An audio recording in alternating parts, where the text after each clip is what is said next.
Joining us today on WorldView to give more insight is Ifyok Umoika, host of Political Spectrum.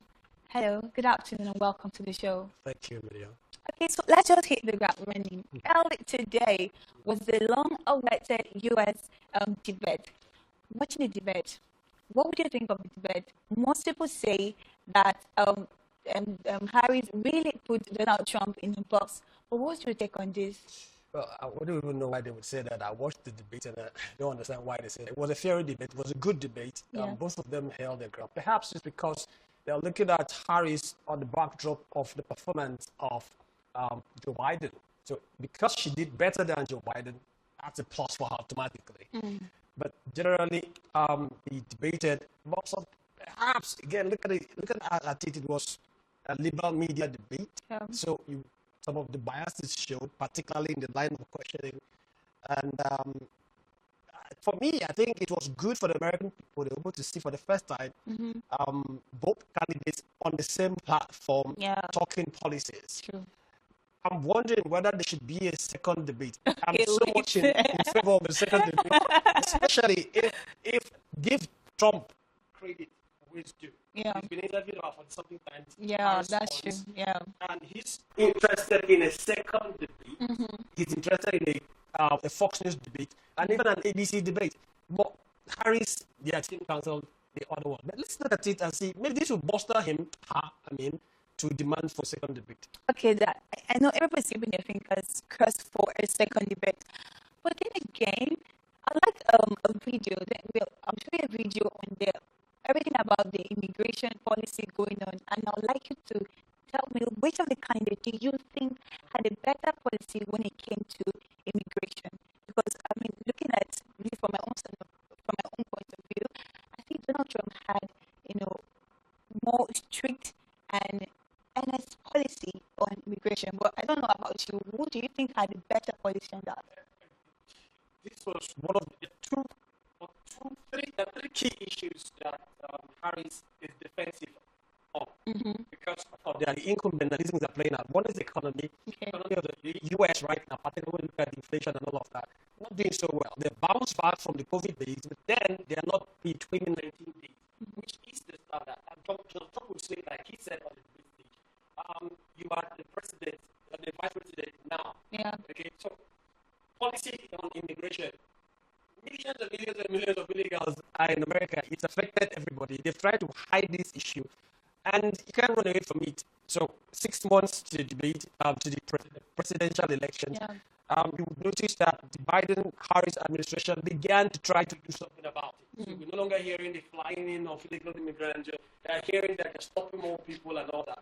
But when you hear a Harris say, for instance, that Trump ended the acts that would have solved the border problem, what they call it, Secure Border Act, right? Yeah. And ended the funding for 1,500 extra custom immigration officials. That's a little bit ingenious because when you look at the act itself, it was embellished mostly with funding for Ukraine and Gaza and all of that. So the Republicans came out and said, no, we are not voting that because it doesn't necessarily address the border. It's a big spending bill for this so-called endless wars. Okay, so I know because of want of time, let's just go over to the abortion rights and everything. Because at some point, that was the particular part I was looking out for. And at some point, I really got, kind of confused on who stands for what. Because Donald Trump is saying, at first he said he's not in support of it, but now it's looking like he's really going to buy into the idea. So I'm wondering, is he buying into the idea because of the U.S. Because of the coming election, or deep down in his heart does he really approve of it? For me, I think that the flip-flopping generally was on Harris' side, but then you nailed it because it seemed as if Donald Trump was more or less perhaps shifting ground, some would say, on the substance of abortion. But when you look at what he necessarily said, he was talking about national ban on abortion, the federal ban on abortion, or as well as the road business wage Supreme Court decision that moved abortion as an issue down to state legislation. So when you hear him say, for instance, that he's not going to, he really didn't answer the question of will you sign a federal ban? He didn't answer that question, which Harris did. And that's where she seemed to have been a little bubbly, I would say. But for me, generally, the question on abortion was generally more of a plus for Harris than a plus for Trump. Yeah, but true. then, on the substance, his argument was more on this is not supposed to be a national issue. This should be a state legislation. Okay, so let's just take a listen to what they both had to say when they were asked the abortion question. Support reinstating the protections of Roe v. Wade, and as you rightly mentioned, nowhere in America is a woman carrying a pregnancy to term and asking for an abortion. That is not happening. It's insulting to the women of America. And understand what has been happening under Donald Trump's abortion bans. Couples who pray and dream of having a family are being denied IVF treatments.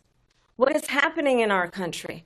Working people, working women who are working 1 or 2 jobs, who can barely afford childcare as it is, have to travel to another state to get on a plane sitting next to strangers to go and get the health care she needs. Barely can afford to do it, and what you are putting her through is unconscionable. And the people of America have not, the majority of Americans believe in a woman's right to make decisions about her own body, and that is why in every state where this issue has been on the ballot, in red and blue states both, the people of America have voted for abortion. I absolutely support reinstating the protections of Roe v. Wade, and as you rightly mentioned, nowhere in America is a woman carrying a pregnancy to term and asking for an abortion. That is not happening. It's insulting. Well, at this point, to be very honest, I think I kind of buy Trump's idea on the policy, the whole abortion policy. But then I really need to look at what Harris is really standing for, because, most times you have to talk from a standpoint of being a victim. She gives lovely examples of people who have actually had miscarriage and they do have asthma. She played an emotional card very well, and that works for argument. I don't really think so, because there are women who are literally crying out for it. Yes. Well, Trump came out to say, look, I'm not in favor of an absolute ban on abortion. Mm-hmm. That was what he said. Yeah. And he referenced 85% of American Republicans standing on the same point on that particular issue, which is what he referenced. But Harris did a very wonderful job of putting Trump on the defense with a very emotional argument. Again, she being a woman, no, to communicate that very effectively. I don't think it's because she's a woman. Whether I like it or not, all of these things have a way of playing it into debate. It's supposed to be one of the advantages that somebody has. Okay, so I think we should move on from here. Because of time, let's talk about the Ukraine, Russia, North Korea, the Gaza war that is ongoing. I think this is where everybody tends to look at Harris with this. Would she be able to bring peace, or to bring a ceasefire to all this war ongoing? I've heard analysts say that they really trust Trump, but nobody has really voted for Harris. So in your own take, do you think if she becomes the president, she will be able to bring an end to all the war in Gaza, Israel, Ukraine, and Russia? So 4 things that Trump, by experience, has Trump on, so to speak: economy, national security, foreign policy, and immigration. Those are his places. And everybody knows that the argument of what I will do does not necessarily suffice, because what are you doing now? Which is one of the things that Trump, said. Yeah. You're vice president today. How come we are having this war? I was president for 4 years. Yeah. We didn't have all of those wars.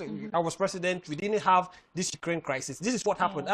Take a look at history. 2014, when Russia first entered the Donbass region, that had Joe Biden in office. So again, this is Democrats versus Republicans. We have history to reckon with.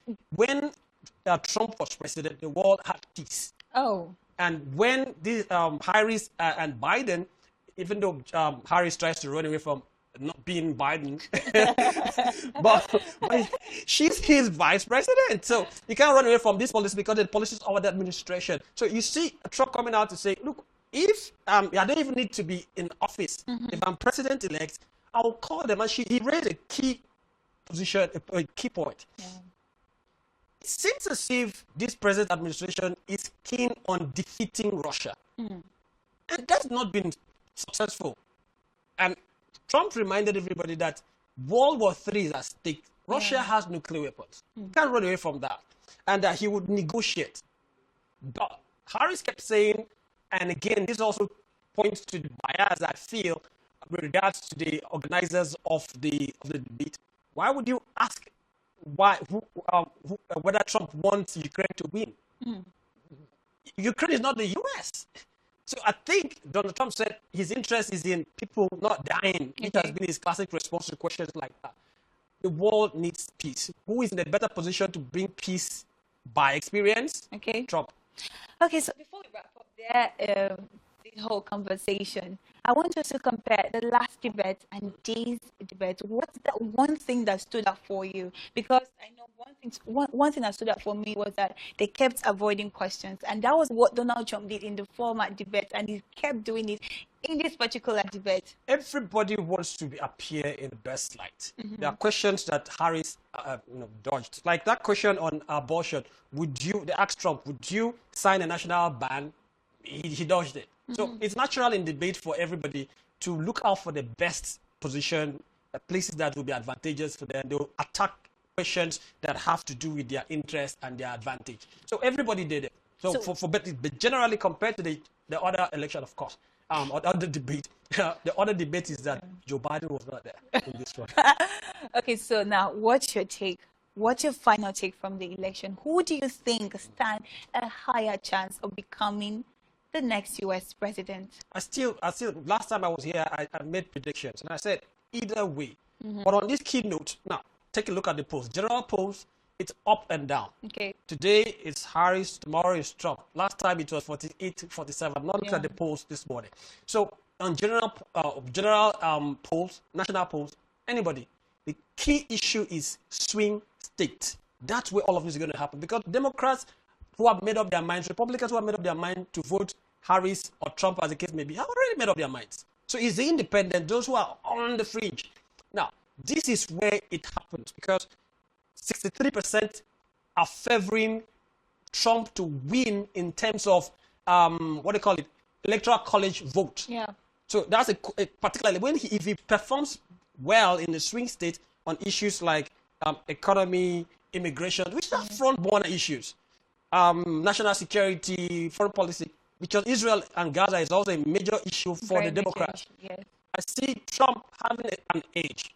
But then, this issue of abortion seems to be an emotional issue, but people take it to heart, and either way, it can affect the vote. But then again, final point, like we saw in the debate, there's so many things stacked against Trump. You can't run away from that. Whether it's big tech policies, he raised the issue of weaponization of the judiciary, for instance. So this is what we have, what Trump has in his part. Can he defeat all of these machines put together to stop him? Okay. That's the question. Thank you so much for being a part of today's show, Mr. Ifiok. Thank you. It's really a privilege. And then we've come to a wrap-up session today on U.S. election. If you keep watching WorldView, we'll keep bringing more intake, more analysis, more polls of what's going on in the U.S. election. Now, let's move over to the last story.